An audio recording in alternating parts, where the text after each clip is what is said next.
ബൊമ്മക്കൊലു ഒരുക്കി നവരാത്രി വരവേൽക്കാൻ ഒരുങ്ങുകയാണ് കൊച്ചി പള്ളുരുത്തി സ്വദേശി ജയലക്ഷ്മി. 1000-ൽ പരം ബൊമ്മക്കൊലുക്കളാണ് ജയലക്ഷ്മി ഇത്തവണ ഒരുക്കിയിരിക്കുന്നത്. ആ കാഴ്ചയിലേക്ക് നിങ്ങളൊന്ന് പോകുന്നു.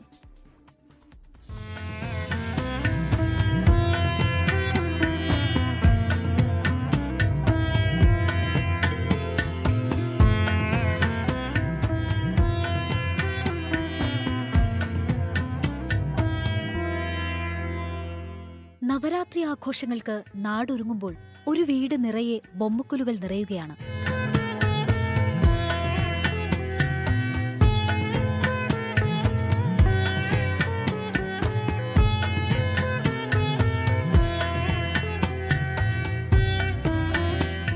തേങ്ങ, കുപ്പിവളകൾ, വിളക്കുകൾ ഇവയെല്ലാം കൊണ്ടാണ് ജയലക്ഷ്മിയുടെ ബൊമ്മക്കൊലുകൾ.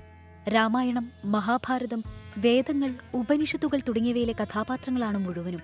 ഇനി നവമി വരെ എല്ലാ ദിവസവും നിവേദ്യവും താമ്പൂല വിതരണവും നടത്തും. മഹിഷാസുരവധത്തിന് ദേവി വരികയും മറ്റെല്ലാ ദേവന്മാരും അവരുടെ ശക്തിയും ആയുധവും ദേവിക്ക് നൽകുകയും അങ്ങനെ ദേവി മഹിഷാസുരനെ വധിക്കുകയും ചെയ്യുന്നു. ആ സമയത്ത് ദേവന്മാരെല്ലാം ഒരു നിശ്ചലമായ അവസ്ഥയിൽ നിൽക്കുകയും ചെയ്യുന്നു. ആ ഒരു ഇതിനെ പ്രതീകാത്മകമായിട്ടാണ് നമ്മൾ ഈ ബൊമ്മക്കൊലു വയ്ക്കുന്നത്. 1000-ലധികം പേപ്പറുകൾ കൊണ്ടുള്ള ബൊമ്മക്കൊലുവും ജയലക്ഷ്മി ഒരുക്കിയിട്ടുണ്ട്.